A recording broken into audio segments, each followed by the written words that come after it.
Okay, so today we are going to talk about fatty acid synthesis. Okay, now this is by far one of the most important topic with respect to your biochemistry class. Okay, fatty acid synthesis, because there was an observation in the late 20th century, that is when a mice was fed with excess carbohydrate, then magically all those carbohydrates were converted into fats. That was the observation. Okay, all those carbohydrates were converted into fats. That's why scientists wanted to know that how these carbohydrates were converted into fats. Now the problem with this observation was this, that they wanted to find, that is the scientists wanted to find that how carbohydrates are converted into fats. But there is an important problem here. Why you know? That is, the problem is fats essentially is made up of two main things. Number one, fatty acid. Number two, glycerol or any alcohol, right? Now, fats are mainly made up of fatty acid and glycerol. Now, important point you need to understand is right now is that is when we are saying that every carbohydrate in the most of the carbohydrates in the body of these mice were converted into fat or fats. That means these carbohydrates are either converted into fatty acid or they are converted into glycerol or both. Clear? Either they are converted into fatty acid or glycerol or both. That was the observation. Now, we now know that actually those carbohydrates were converted into fat by the help of, those carbohydrates were converted into actually fatty acids, and these fatty acids actually reacted with glycerol, which are present in the liver, to become fats. Clear? Which are nothing but, what is fat actually in general? Fat is nothing but an ester of fatty acid and glycerol, right, or any alcohol. Right now, okay. Now when we are talking about fatty acid synthesis, okay, we will have to talk about many things, but let us first talk about the history of fatty acid synthesis. That means what is the history behind this particular biochemical pathway. Now, if I will have to talk about the history a little bit, you need to understand few basic things. That is, in the 20th century, early 20th century, there was a study that when acetates were fed to mice, then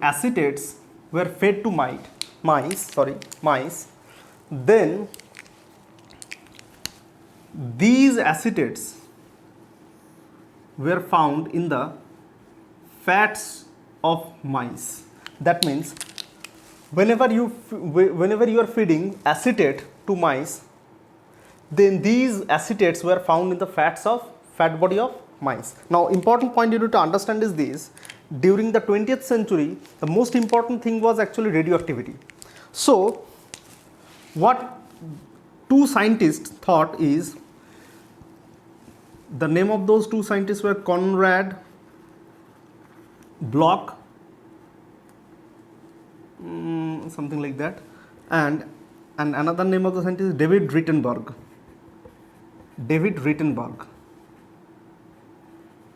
These two scientists thought that let us try not a simple version of acetate, but let us try a isotopic version of this acetate. That is, they introduced C13 or C14 here and deuterium.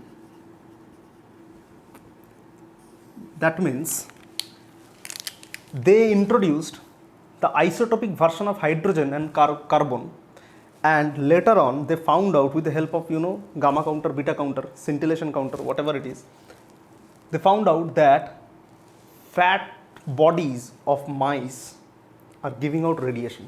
That means these acetates were incorporated in the fat body of mice. This was the early observation. So scientists were sure that what is happening is acetates are converted into fat. They were sure when this experiment actually came out. That means this is experiment number 1. This is the experiment number 1 which proved that acetates are important. Acetates were important for fatty acid synthesis. Now the next experiment is really important. Next experiment is really important and funny. Why? Let me tell you. The next experiment, or experiment 2 is really funny and interesting as well. What is that? The experiment 2 suggests that HCO3 minus is essential for the formation of fatty acid. That means this is the findings of this experiment 2, that is HCO3 minus or bicarbonate or bicarbs were absolutely essential for the formation of fatty acids. But scientists never knew why. We will talk about that. But scientists, what they knew in the early 20th century, early 20th century, that is in between 1950s or 1960s, they knew that bicarbs were important for fatty acid synthesis. Now, important point you need to understand is this. But when scientists introduced isotopic atoms to this bicarbonate, they never found any radiation from fatty acid. That means HCO3 minus or bicarbonate is essential for fatty acid synthesis, but HCO3 minus is not incorporated into the fatty acid. Why? We will talk about that later, but let me tell you in a very much short manner, that is HCO3 minus actually helps in the formation of malonyl-CoA. Okay, malonyl-CoA. And this malonyl-CoA is absolutely essential for the formation of fatty acid. This malonyl-CoA is absolutely essential for the formation of fatty acids. That's it. Clear? Okay?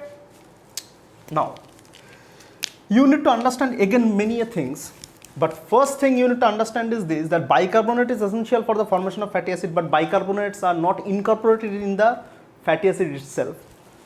And the first thing is this, that acetate is very essential for the formation of fat or fatty acid, to be very specific, and these acetates are incorporated into fatty acids.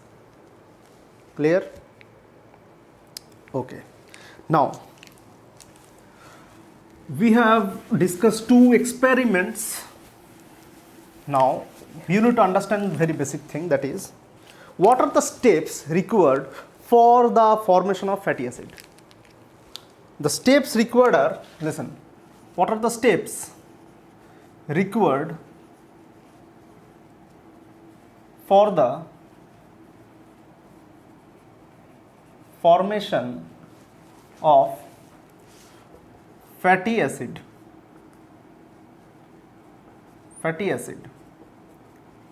Now, the steps required for the formation of fatty acid are basically 3 steps. Step 1,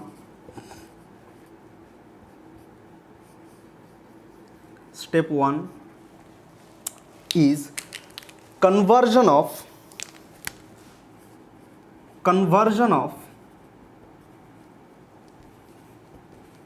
acetate to palmitate. Yes. Now let me remind you that, or let me tell you that, conversion of acetate or acetyl CoA, to be very specific, acetyl CoA is conversion of acetyl CoA to, or acetyl coenzyme A to palmitate, is the most important and most detailed or exhaustive process in this particular biochemical pathway. Next step is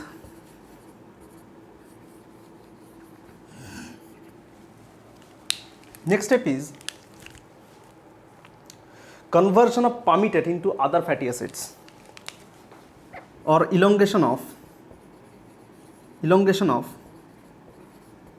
palmitate.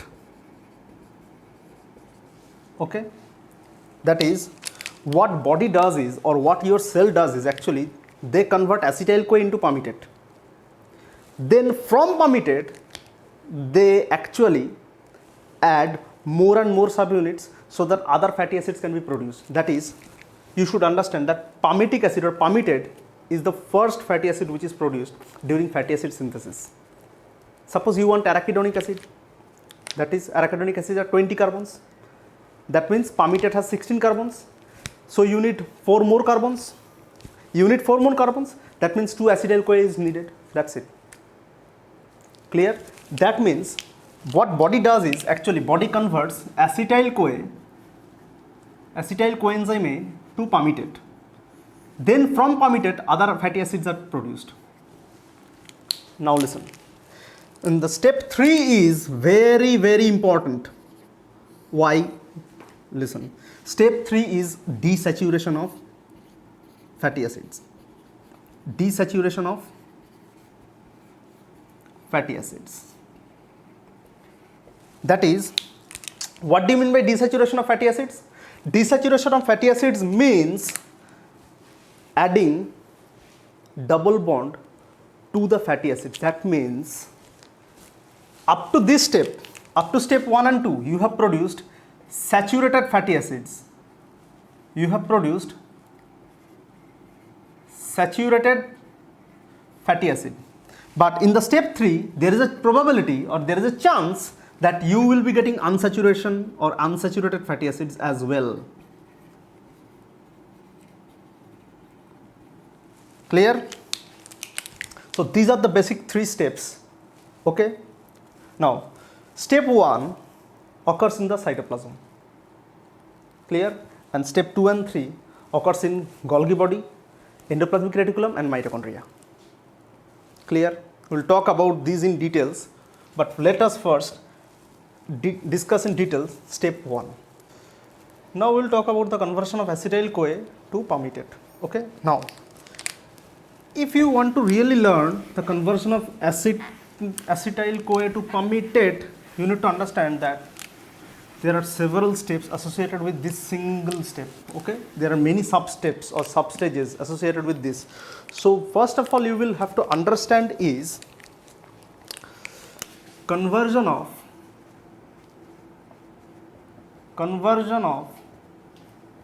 acetyl CoA or coenzyme A to palmitate have several steps. Okay. First step, one of the several steps is, listen, suppose this is your cell. Okay, suppose this is your cell, and suppose this is your mitochondria. Okay, suppose this is your cell and this is your mitochondria. Now, acetyl CoA or acetyl coenzyme A is present within the mitochondrial matrix. That is, it is present here. The star is coenzyme A. Okay, so acetyl coenzyme A is present in the mitochondria itself. Now listen, acetyl group, this acetyl group can easily cross the mitochondrial barrier. Acetyl group can easily cross the mitochondrial barrier, but the problem lies with the coenzyme A because it's a highly polar molecule. It's a highly polar molecule, that's why it cannot cross the phospholipid bilayer. Clear? It cannot cross the phospholipid bilayer. The most important point you need to understand here is this, that acetyl CoA will have to be converted. The first step or the first sub step is, or first sub stage is conversion of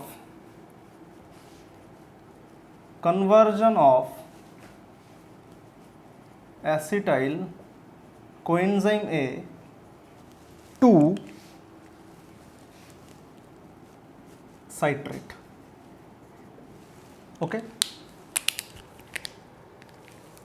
Now, and then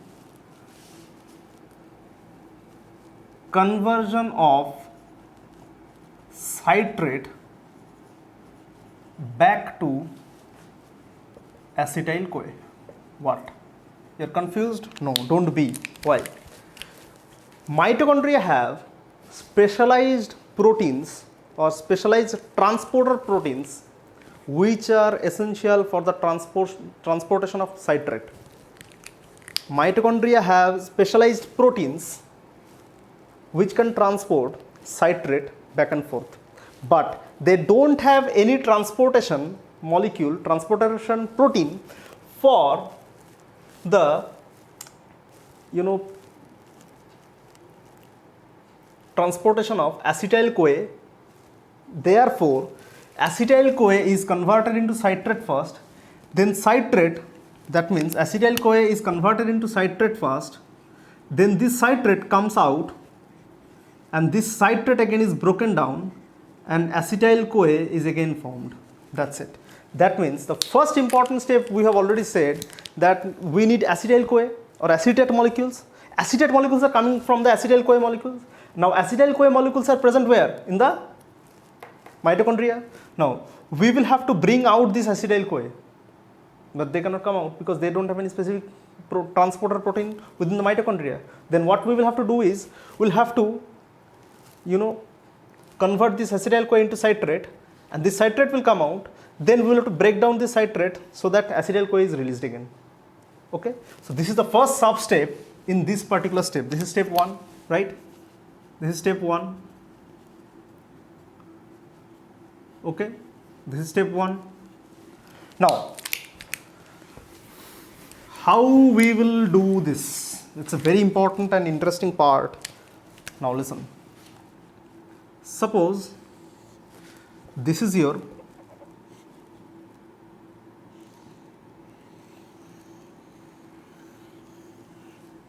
mitochondrial membrane. Suppose this is your mitochondrial membrane. This is the outer membrane of mitochondria. This is the inner membrane of mitochondria. Okay, these are cristae. Now listen. Acetyl CoA or acetyl coenzyme A is present here in the mitochondria, right? Acetyl coenzyme A is present in the mitochondria. Now, the structure of acetyl CoA is this, S-CoA. How to draw acetyl CoA, how to draw malonyl CoA, how to draw every CoA on this earth? Very simple. Just understand the structure of the corresponding acid. Acetyl CoA comes from which acid? Organic chem. Come on. Acetyl CoA comes from which organic acid? Acetic acid, right? Acetic acid. The structure of acetic acid is. Now, how to convert acetic acid into acetyl CoA? You know this, very simple. Just omit this OH, add SCOA, you will get your acetyl CoA, that's it. That means this is the structure of acetyl CoA. Clear? This is your S-CoA. Now listen with all your attention. You will have to convert this acetyl CoA into what? Citrate. Now listen with all your attention. There is an enzyme which can convert acetyl CoA into citrate, and we have discussed it. What? Those who are watching my videos, they also should stop here and they should try to answer my question, that where we have learned that which enzyme can convert acetyl CoA into citrate. Listen, we have learned these things many a times because this is associated with your tricarboxylic acid cycle or TCA cycle or Krebs cycle, that's it. That means acetyl CoA is converted into citrate, and citrate forms isocitrate, and all these things are called, all this cycle is called tricarboxylic acid cycle or Krebs cycle. That means this acetyl CoA is converted into citrate when another component joins. Another component joins. What is that component? What is that component? Oxalo acetic acid, right? When acetyl-CoA binds with oxaloacetic acid, then citrate is produced, right? Then citrate is produced. Now, how to draw oxaloacetic acid, right? You all are, probably dealing with these kind of things where you don't know how to draw the structure. This is not important, but for your exams, it is. Now, how to draw oxaloacetic acid? Anybody who is good in organic chemistry? You can draw oxaloacetic acid in a very much easy way. Oxaloacetic acid is a double acid. That is, it is actually a mixture of two acids. That is oxalic acid. It's a mixture of two acids, oxalic acid and acetic acid. That's it, oxaloacetic acid, right? Now, how to draw these two combine? Now listen, if you combine this, omit this and incorporate this thing here. That means COOH, CH2, that's it. This is your oxaloacetic acid. Now, omit this H, you will get negative. This is what? This is oxaloacetate.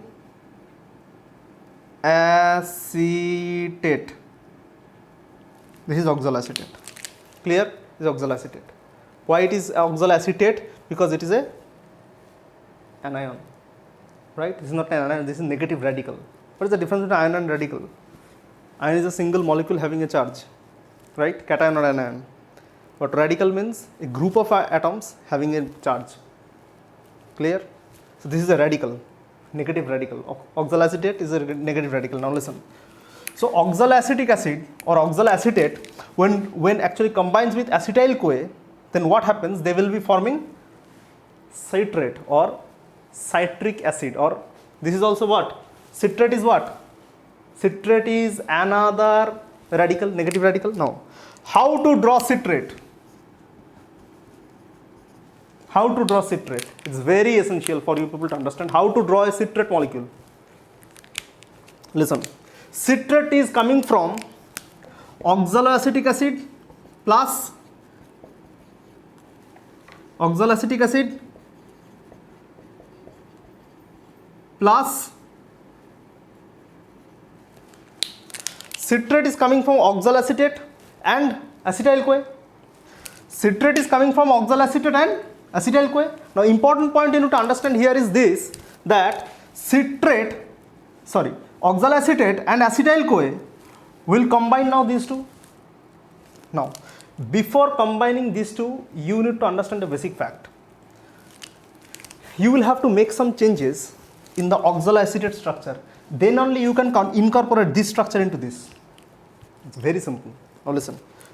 That means you will have to change some structures of oxaloacetate so that oxaloacetate and acetyl-CoA can interact with each other so that they can give rise to a citrate. Now, how to draw a citrate? It's very easy. It's very easy. Just remember this important point you need to understand here. That is, citrate or citrate is a tricarboxylic acid. Why? Or what do you mean by this? Listen. It's a tricarboxylic acid, means it has got 3 carboxylic acid groups. It has got 3 carboxylic acid groups. It's a tricarboxylic acid. You need to understand this first. You need all your blood here right now if you want to understand the structure of citrate. Clear? Citrate is the first stable product of tricarboxylic acid cycle. Now listen. Krebs cycle is also known by the name of tricarboxylic acid cycle. We all know that. Why it is called so? Because of the fact that citrate is the first stable product of citrate is the first stable product of Krebs cycle. And citrate is a tricarboxylic acid. That's why Krebs cycle is also known by the name of tricarboxylic acid cycle. Clear? So, what you will have to do is, you will have to incorporate this structure into this, right? How can you incorporate this into this? Now listen, to draw the structure of citrate, you need to understand, suppose this is your oxaloacetate. Suppose this is your oxaloacetate. Suppose this is your oxaloacetate.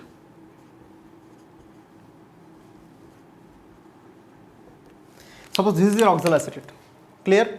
Now, if this is your oxaloacetate, then first thing you need to do is you will have to take this C double O minus up here. That means you will have to draw it like this. You will have to draw it like this and incorporate these two here. That's it. You have got your tricarboxyl. Sorry.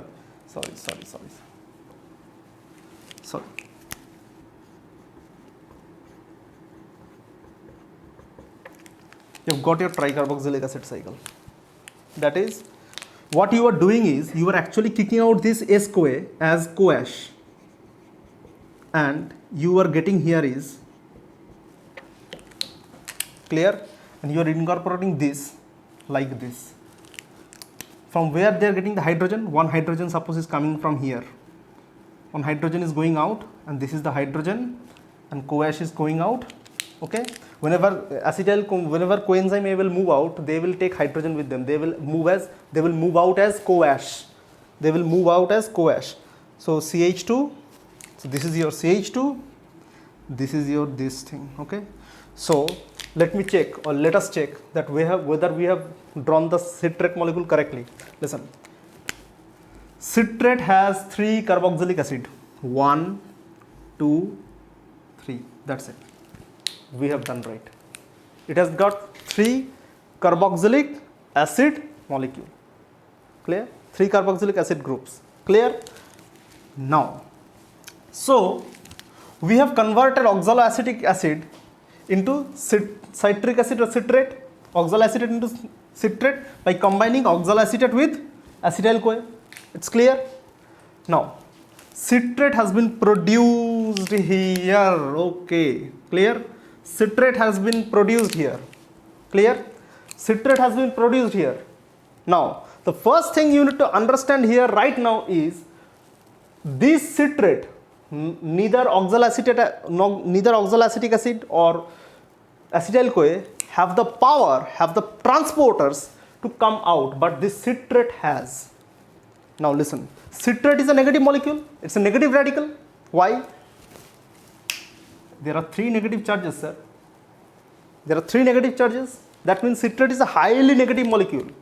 And mitochondria is losing negative charges. Therefore, it must take some negative charges inside to balance. That's it. Now, suppose this is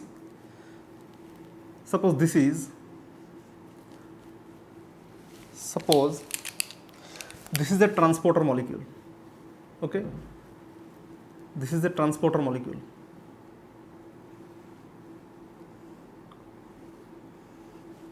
Okay, suppose this is a transporter molecule. Now this transporter molecule is taking out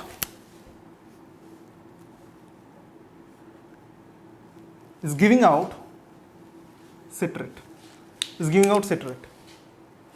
Now citrate has 3 negative charges. That means mitochondria is losing 3 negative charges at a time. That means it must take some negative charges in. That's the law of neutrality. Now, what they are taking in is inorganic phosphates. Whenever citrate comes out, then inorganic phosphates enter by the help of these channels which are present on the mitochondrial membrane. Clear? Okay. Now, after citrate has come out, after the citrate molecule has come out, we need to just learn a basic acronym, that is COMP, or short form for computer. Okay, C for citrate, O for oxaloacetate, M for malate, P for pyruvate. That's it. It's very essential. Citrate, oxaloacetate, malate, pyruvate. Now, why I am talking about these things? Listen. Citrate came out because citrate knew that they will be torn apart by an enzyme which will actually do two things. That is, citrate will be converted into what? Oxaloacetate again and acetyl CoA. Now if you really want to know the structure, just pause here and try to draw these structures here. Pause here and try to draw this structure here, okay? Those who are watching my videos online, they should pause here and instead of writing these, spellings, try to draw the structures here. Clear? Because we need these structures. If you don't understand this, then probably you will be suffering a lot in tricarboxylic acid cycle and fatty acid synthesis complex. When we will be dealing with fatty acid synthesis complex, if you don't know organic chemistry, you will be in a problem right now. But we'll try to solve it. Now listen. Pause here and try to write the structures here. Instead of writing a simple spelling, try to draw the structures here. Clear? Now, you're practicing? Good. Now listen. Suppose citrate has been converted into oxaloacetate. As we will talk about the enzymes associated with these steps later. Okay. Now listen. What was the acronym? COMP. We have got C, we have got O. Let's talk about M. Simply. What does M stands for? M stands for malate. Clear? M stands for malate. Clear? Now listen, it's a very important point for you people to understand here what malate does. It's very important for you people to understand what malate does and what is the structure of malate. Now listen. We wanted actually this acetyl CoA to come out of the mitochondria. We have achieved our goal, but resting things or the residues should go inside as well, because oxaloacetate, malate, these are important biochemical products of tricarboxylic acid cycle as well. Clear? Now, what is the structure of malate? The structure of malate is really simple and funny. Why? What is the structure of oxaloacetate? Very simple, right? This and this, right? This is the structure of oxaloacetate. Now, if you just attack this keto group, and try to reduce it, what is the product of reducing keto group into? What is the product you will get when you reduce a keto group? You will get 2-degree alcohol. That means what you will get is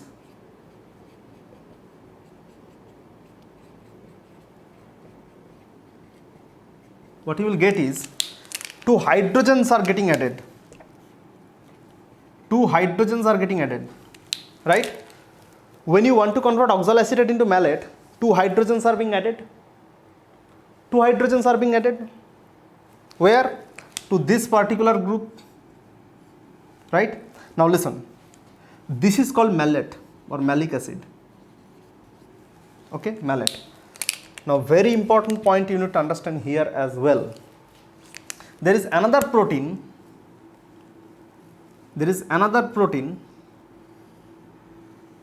Here which does a unique thing. This protein also allows citrate. To move out. This protein also allows citrate to move out and takes up malate.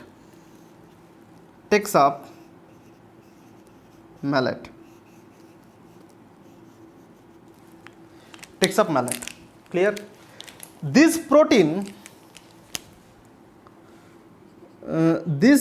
is known by the name of citrate malate shuttle. This protein is known by the name of citrate malate shuttle. Clear? citrate malate shuttle. Clear? This protein is known by the name of citrate malate shuttle. Now, important point you need to understand here is this: you need two hydrogens. You need two hydrogens here, right? These two hydrogens will actually come from NADH getting converted into NAD plus. Clear? It's so easy. NADH getting converted into NAD plus. Now, malate, you know the structure of malate is this. Now you know the structure of malate is this, right? Now suppose, now what was the acronym? COMP. We have done citrate, we have converted citrate, or we have dissected citrate into what? Oxaloacetate and acetyl CoA. We have converted oxaloacetate into malate by the help of reduction, and now we will convert malate into pyruvate. Now, what is the structure of malate? Again, this is the structure of malate. Malate is nothing but reduced. Malate is nothing but reduced from oxaloacetate. So this is the structure of malate, right? This is the structure of malate. Now you want to convert this malate into pyruvate. Pyruvate looks like this.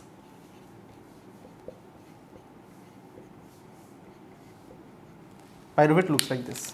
This is pyruvate.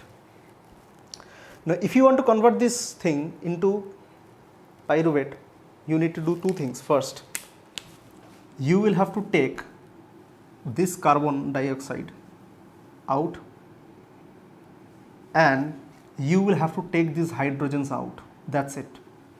You will have to take these hydrogens out, and you will have to take this carbon dioxide. That's it. This carbon dioxide will have to move out. These two hydrogens will have to go. Then you will get this. That means this step, that is conversion of malate to pyruvate, is not only decarboxylation in nature, but it is also oxidative in nature. Clear? It is also oxidative in nature. Clear?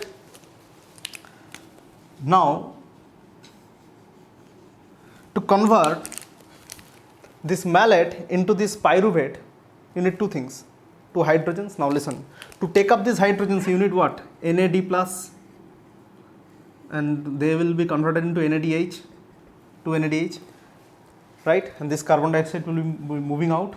Now listen, now pyruvate is produced. Now listen, there is a protein here,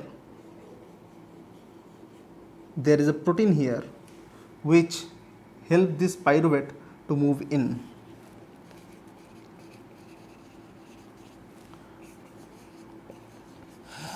Clear? Now listen, now this pyruvate is converted again into oxaloacetate. Clear? Now, up to this, what we have done is, we have actually converted acetyl CoA to citrate in the mitochondria. Then we have converted citrate back to acetyl CoA. Now, that is not the point. The point you need to understand here is this, that what are the steps? Now listen, if you want to learn how I remember the steps, remember, it's very easy. I gave this step as number 1, I gave this step number 2, I gave this step number 3. That's it. It's so simple. Now, what is the enzyme required for step 1? What do you think? The enzyme required for step 1 is very easy. Citrate lyase. That's it. This is an enzyme required for step 1. What is the enzyme required for conversion of oxaloacetate into malate? Right? The name of this enzyme is very easy.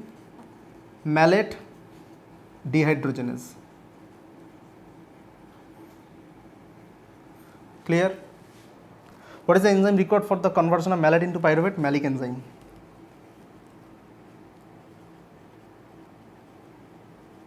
It's very easy.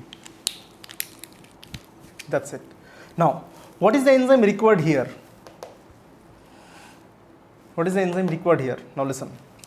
The enzyme required for the conversion of, or for the unition of acetyl CoA and oxaloacetate is citrate synthase. Okay, citrate synthase. Clear? Now, how can we convert pyruvate into oxaloacetate? Now listen, pyruvate has 3 carbons.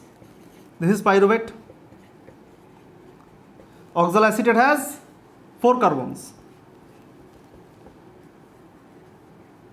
Right? This is oxaloacetate. That means up to this it's okay. Oxaloacetate has one more COO minus, that means a carbon dioxide will have to move in. A carbon dioxide will have to move in, CO2 will have to move in, CO2, right? A carbon dioxide will have to move in, right? Now, so you now know that whatever the enzyme may be, whatever the name may be, the name ends with carboxylase. It's very easy. The enzyme is actually carboxylating what? Pyruvate. Therefore, the name of the enzyme is pyruvate carboxylase. It's so easy. The name of the enzyme is pyruvate carboxylase. It's so easy and so simple. Pyruvate carboxylase. So, actually, the name of this enzyme is pyruvate carboxylase, and you need carbon dioxide here.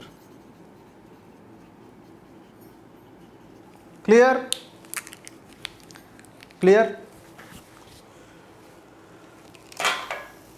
Okay. Now,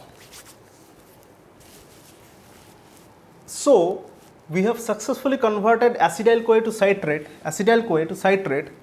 and then citrate was coming out into the cytoplasm, and citrate was again converted into oxaloacetate, or was broken down into oxaloacetate and acetyl CoA. The name of the enzyme is citrate lyase, and oxaloacetate then is converted into malate, and malate is converted into pyruvate by the help of malic enzyme. Here you need to understand 2 basic important things. That is, citrate lyase was actually splitting citrate into oxaloacetate and acetyl CoA, right? Now, important point you need to understand here is this: when citrate was converted into oxaloacetate and acetyl CoA, okay, you need to understand a basic thing here, that is,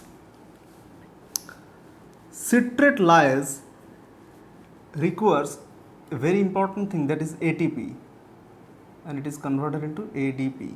Okay. So, what is the important criteria for citrate lyase to function? That is, it requires ATP.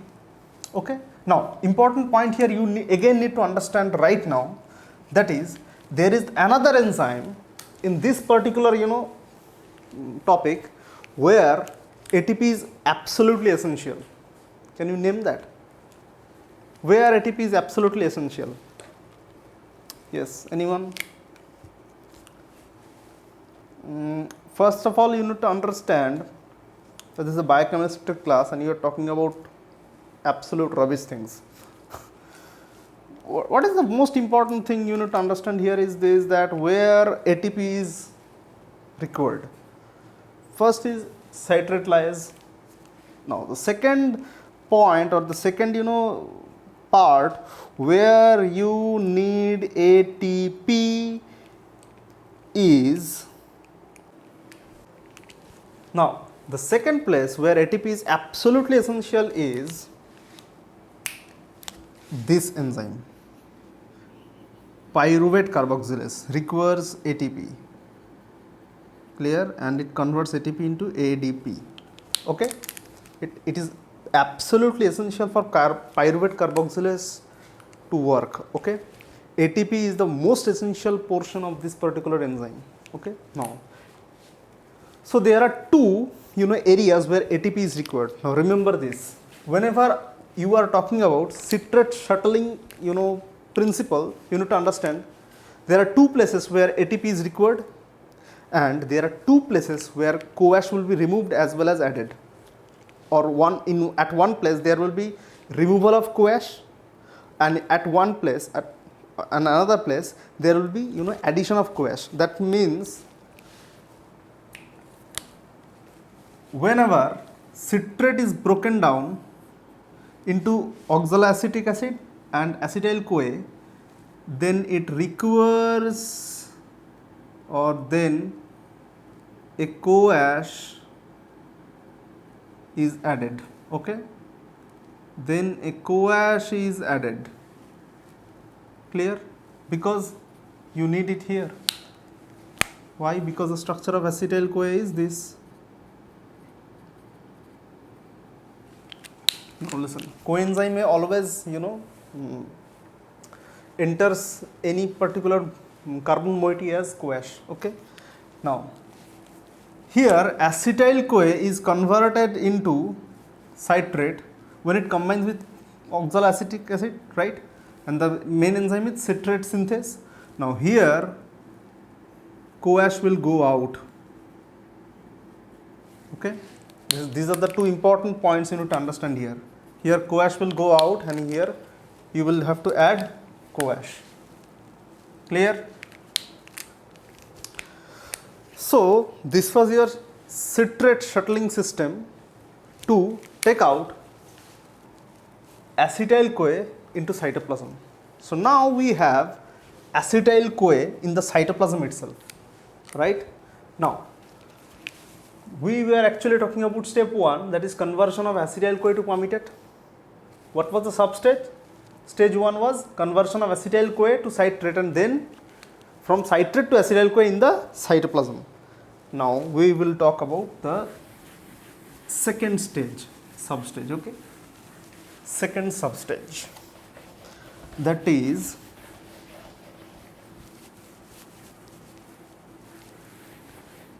we will talk about the second substage. That is, the second substage will be conversion of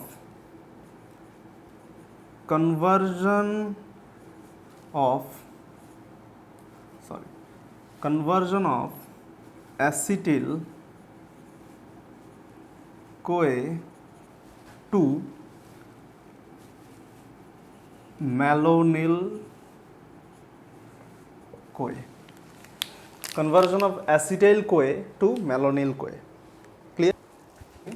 The conversion of acetyl CoA, which is already now present in the cytoplasm, we will actually talk about the conversion of this acetyl CoA, which is already present in the cytoplasm, to malonyl CoA. Now listen, this step, that is conversion of acetyl CoA to malonyl CoA, is the rate limiting step,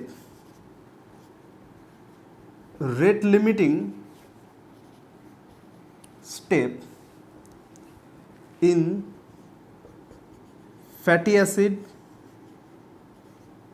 synthesis biochemistry. Clear? This is the rate limiting step. That means whenever acetyl CoA is getting converted into malonyl CoA, you can be sure that this cell is undergoing fatty acid synthesis. This cell will actually convert some acetyl CoA into fatty acid. Clear? So this is your rate limiting step. Okay. Now very important point you need to understand here is this, that for the conversion of acetyl CoA into malonyl CoA, we need a special enzyme. Why we are calling it a special enzyme? Because this enzyme is very unique with respect to its functioning as well as with respect to its formation. Because if acetyl CoA will be present, suppose this is a cell and this is suppose your mitochondria. Now if you kill all the mitochondria, in this cell, suppose in a cell, if you have killed all the mitochondria, then probably this step will not occur. That means the most important thing you need to understand here is this, that is the rate limiting step for fatty acid synthesis has something to do with mitochondria. What is that? Now listen. For the conversion of, I will have to erase this whole substages and all, so that I can explain it very well, because this is a rate limiting step. You need to understand it very carefully because questions will come from here, from this stage. Okay, now listen, that is we want to convert acetyl coenzyme A to malonyl coenzyme A. Okay, we want to convert acetyl coenzyme A into malonyl coenzyme, which is a rate limiting step. Now for this is occurring in cytoplasm. Now for this you need to understand, for this we need a specialized enzyme, and the name of that specialized enzyme is acetyl CoA carboxylase. Okay, you are talking about acyl CoA protein, acyl carrier proteins. Don't talk rubbish right now. Okay, now listen, acetyl CoA is getting converted into malonyl CoA in the cytoplasm, and for this we need acetyl CoA carboxylase. Now let's talk about the structure of acetyl CoA as well as malonyl CoA. Then you will understand why carboxylase is required. Okay, now you know this thing, oh my son, go and play. You know this, right? Organic chemistry thing. Oh my son, go and play. Right? No father and mother will say you, don't worry about that. No father and mother is going to tell you that, oh my son, go and play. Okay? Even daughters also. Now listen. This is a homologous series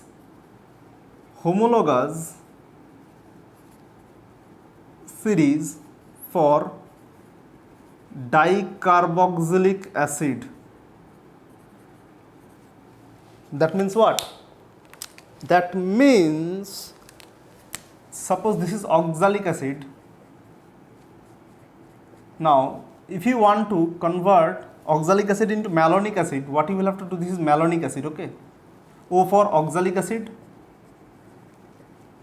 Okay, now wait, let me draw in a very much good way. Okay, you need this, there are many intermediates here. Listen, oh my son, go and play.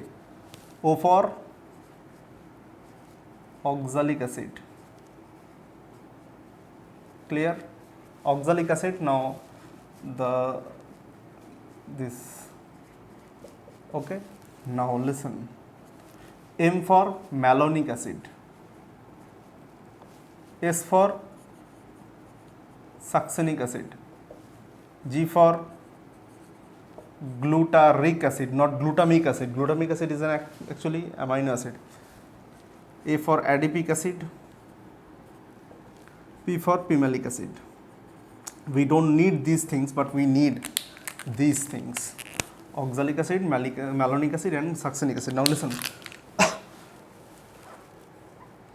Now this is the structure of oxalic acid. Now what do you mean a homologous series? Homologous series means, suppose if I want to tell, if I tell you that oxalic acid and malonic acid are homologs of each other, means what? Now listen, in organic chemistry, homolog means both of them have same type of functional group and equal number of functional group. That means both are dicarboxylic acid. Then what is the difference between oxalic acid and malonic acid? The difference is in the carbon number. That means the difference is in the carbon number. That means this is your malonic acid and this is your carboxylic acid. You understood? This is your oxalic acid, this is your malonic acid. Now if you want to convert malonic acid into succinic acid, suppose only on board, then just we will have to do is this is your succinic acid, glutaric acid. adipic acid, malic acid. Okay, now clear. Now we will have to convert. Now understand this very basic thing. So this is our malonic acid structure, right? Now listen, I have already told you that to convert an acid into enoyl CoA, what you will have to do is you will have to take out OH from one carboxylic acid group and add S CoA, right? So if I want to convert malonyl CoA, or if I want to draw malonyl CoA, what I need is this, right? I need this. That's it. That means what I have done is I have actually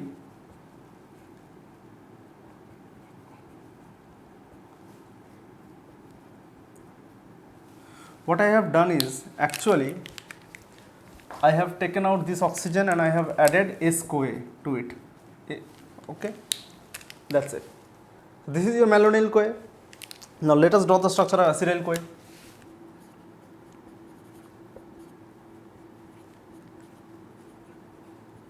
Right? This is the structure of acetyl CoA. This is the structure of malonyl CoA. Now how to convert this? Simply, it's very easy. Now listen. Listen with all your attention. You have this group right here, right? You have this CH2 also right here.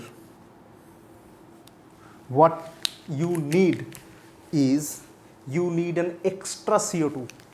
You need an extra CO2, right? If you can add an extra CO2 here, your acetyl CoA will be successfully converted into what? Malonyl CoA. That's it. It's so simple.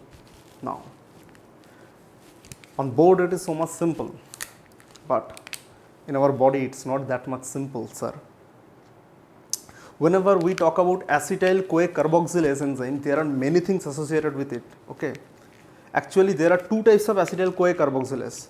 One which is found in prokaryotes and one which is found in eukaryotes. Clear? Now, in eukaryotes, the acetyl CoA carboxylase which is present in yeast is somewhat different. Whenever we are talking about acetyl CoA carboxylase, we are actually talking about the acetyl CoA carboxylase which is present in higher animals. Clear? Which is present in higher animals. Now listen, we will right now discuss the structure of acetyl CoA carboxylase, okay, and how it works. Now listen, acetyl CoA carboxylase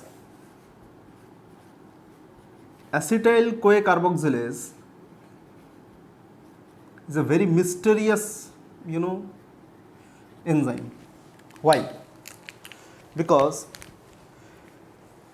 whenever cell requires it, acetyl CoA carboxylase, comes into action. But after the work is done, or after the action is over, you will never find it. You will never find it. Where does it go? Scientists were actually trying to find out where do they go on something like that, but they actually understood the basic mechanism of acetyl CoA carboxylase, and that is they are a multi-protomeric enzyme. That means they have many protomers. What do you mean by protomers? Listen. Suppose this is a protein. This is a protein. When these two proteins or many proteins interact with each other, okay, when many proteins interact with each other, then suppose if you get a functional enzyme or functional protein, then these single protein units which together is giving you a functional protein, these single protein units are called protomers. They are called protomers. Why protomers?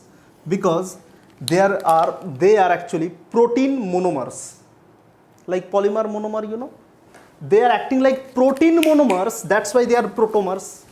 Clear? They are protein monomers, that's why they are known by the name of protomers. These are your, these are your protomers. Okay. Now, first things first. Now, you now understood what is protomer. Now listen, scientists actually were wondering where this acetyl-CoA carboxylase was going when its action was done. They actually found out they never, got distracted, or they never went anywhere. They were actually present in the cell cytoplasm itself. But what was happening here is, whenever acetyl-CoA comes into cytoplasm, acetyl-CoA was coming into cytoplasm as citrate, right?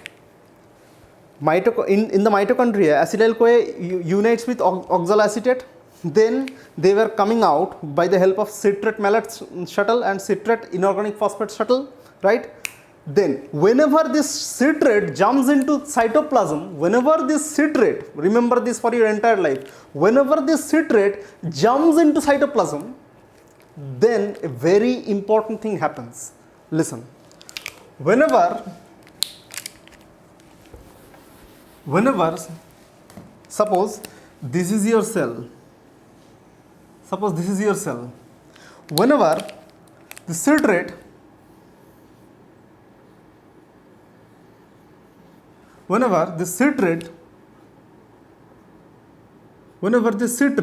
jumps into cytoplasm, what happens is, this citrate activates the protomers to become polymers.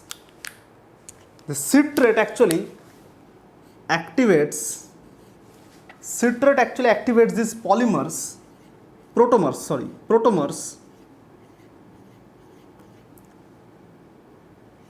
to become a thin fibril-like structure.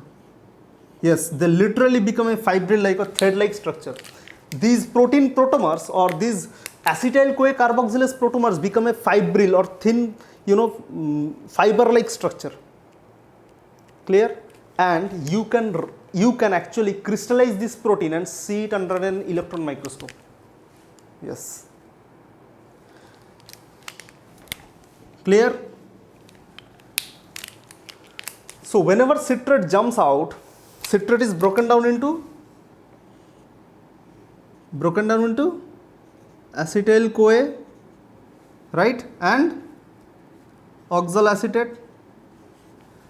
But when just before being acted upon by citrate lyase, citrate actually activates these protein protomers of acetyl-CoA carboxylase, and upon activation, these protein protomers are converted into fibril-like structures, and these fibril-like structures are actually, listen with all your attention, these fibril-like structures are actually the active enzyme. This is the active enzyme, or this is the active form of the enzyme. So these protomers were inactive form,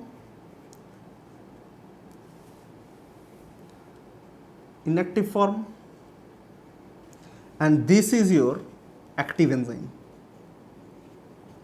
Clear? Now, up to this, any confusion? No, it is the inactive form. Why?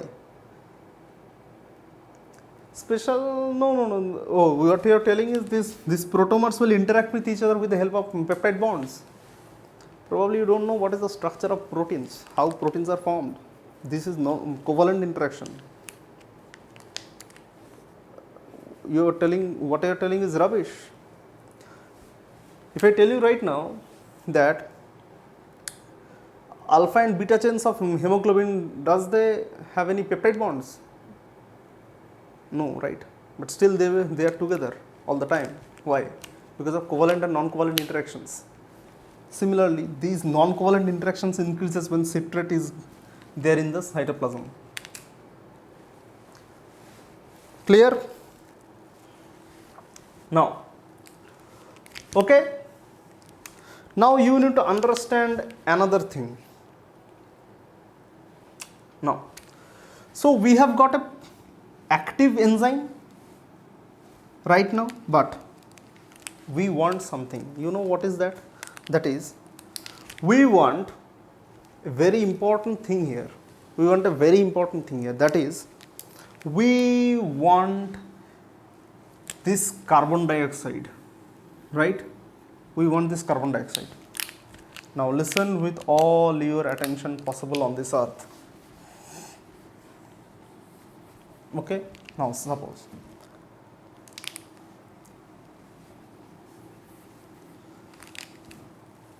now we will have to convert acetyl CoA into malonyl CoA, and for that we want a carbon dioxide molecule. Now how can I generate carbon dioxide in the cytoplasm? Simple, we can take out carbon dioxide from bicarbonate, that's it. Clear? We can actually convert, okay.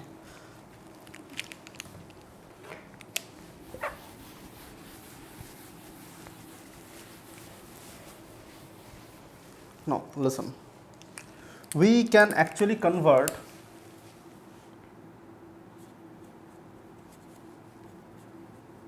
acetyl CoA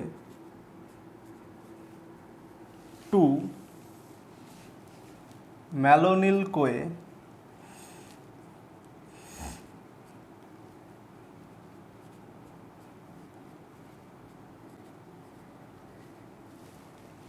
Now listen with all your attention, it's very important for you people to understand, please understand this very basic thing.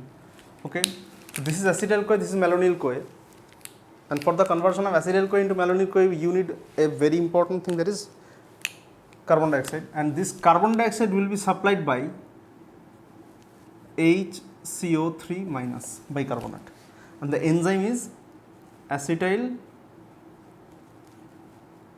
CoA carboxylase, right? Acetyl CoA carboxylase. Now suppose this is acetyl CoA carboxylase, you know, protomers.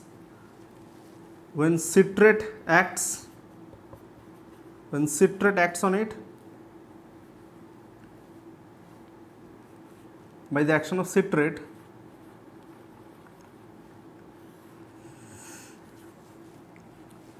they become active and they become they have a fibrillar structure, right? Now this is active form, right? Actually we want this active form here. Okay, now a very important and interesting fact here is this: the end product of our fatty acid synthesis, or at least the step 1, the end product of our step 1 will be palmitoyl CoA. Okay, now listen, palmitoyl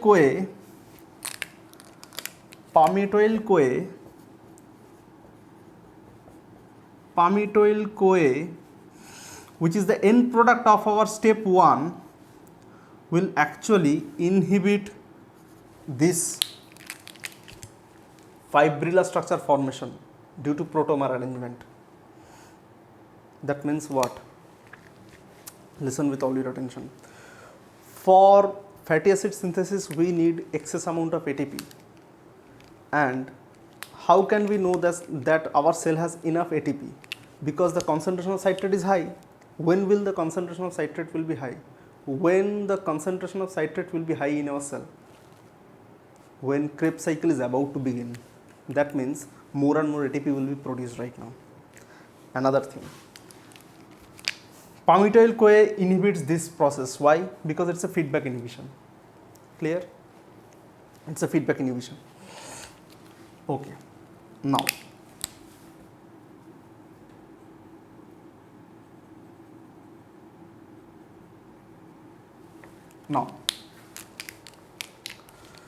so it's very important for you people to understand that how acetyl CoA carboxylase work. Now listen, acetyl CoA carboxylase is actually an enzyme, and many enzymes have prosthetic groups. Okay, now acetyl CoA carboxylase, acetyl CoA carboxylase also have a prosthetic group known by the name of biotin. Okay, it has got a prosthetic group known by the name of biotin. Clear? Now important point you need to understand again here is this, that this biotin is very important here. Why? Because you need to understand the role of biotin here. Now listen, suppose this is acetyl CoA carboxylase, and now to the acetyl CoA carboxylase, now listen, acetyl CoA carboxylase is actually a protein, and proteins are made up of amino acids. One of the amino acid to which biotin is attached actually is lysine. Lysine. Okay? Now listen. Okay. Lysine. And to the lysine, biotin is attached.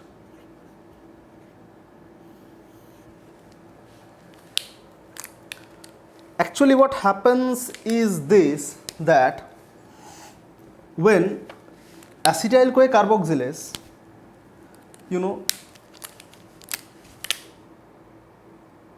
what happens actually is this, acetyl CoA carboxylase actually interacts with bicarbonate first. That means acetyl CoA carboxylase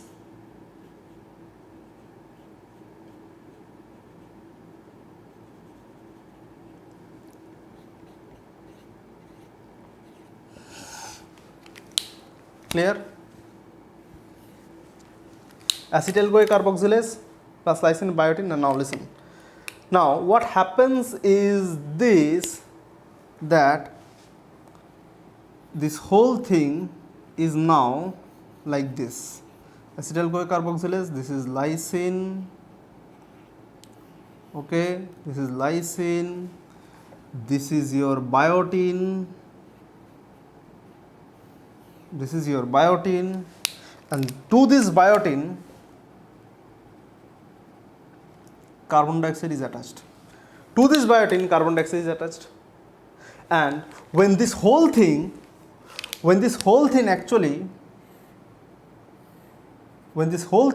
reacts with acetyl coenzyme A, this carbon dioxide is transferred to acetyl coenzyme A. That's it. It's very simple.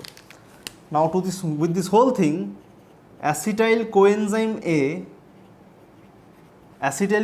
actually reacts, and this carbon dioxide is converted or is transferred to acetyl coenzyme, it's converted to acetyl coenzyme A, and this is what happens. Clear? That's easy.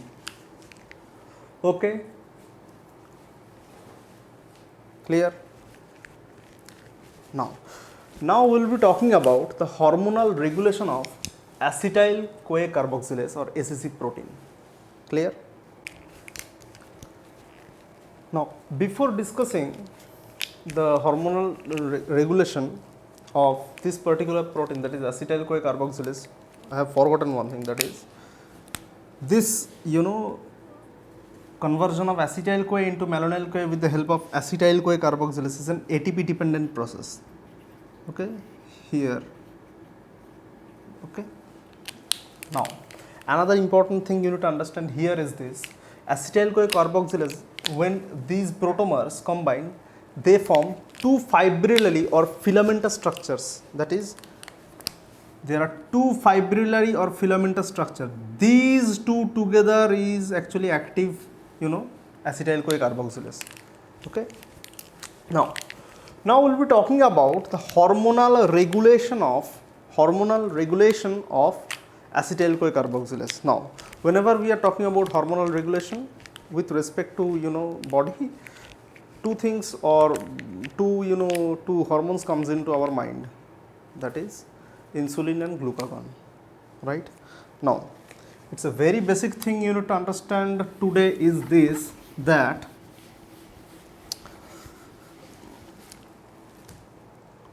suppose in a well-fed state, suppose this is your cell and you are in a well-fed state, okay?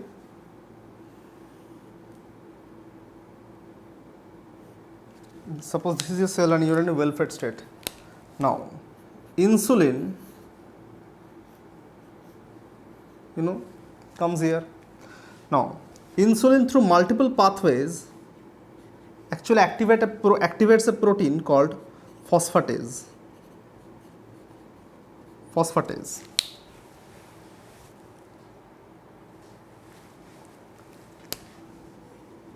Phosphatase. Okay. Insulin through multiple pathways activates a protein called phosphatase. Clear? Now, when this phosphatase is activated, you know there are many proteins which are activated by phosphorylation, but there are few proteins like glycogen synthase which are activated when phosphate is taken out. That means they are activated by dephosphorylation. Now listen, acetyl CoA carboxylase is one such enzyme which is activated when phosphate is taken out. That is, it is activated by dephosphorylation. Now, what this phosphatase does is it takes out phosphate. It takes out phosphate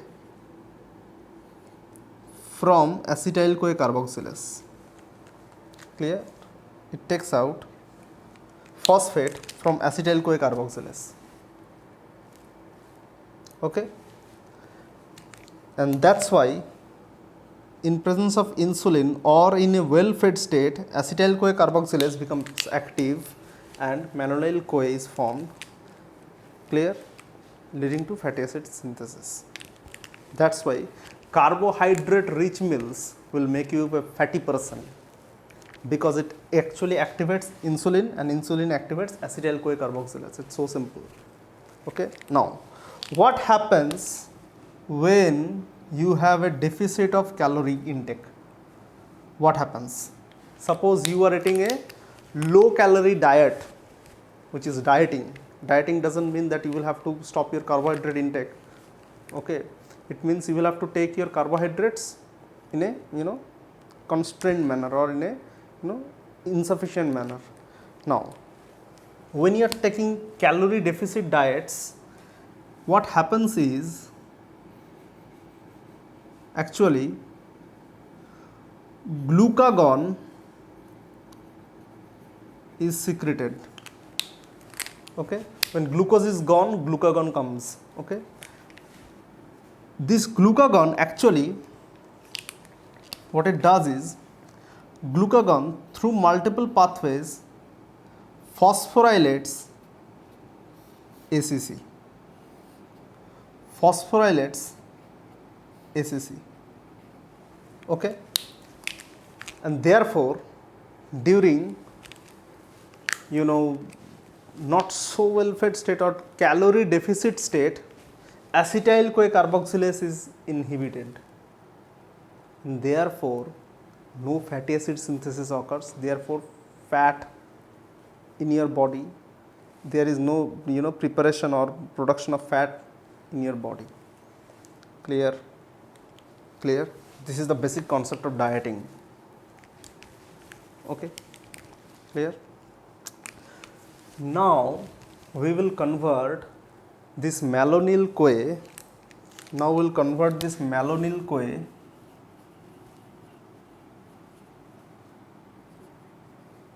into palmitoyl CoA or palmitic acid, and for that we need a very special enzyme called fatty acid synthase.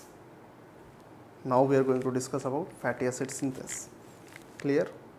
Let's take a break. After that we will talk about fatty acid synthesis and how it works.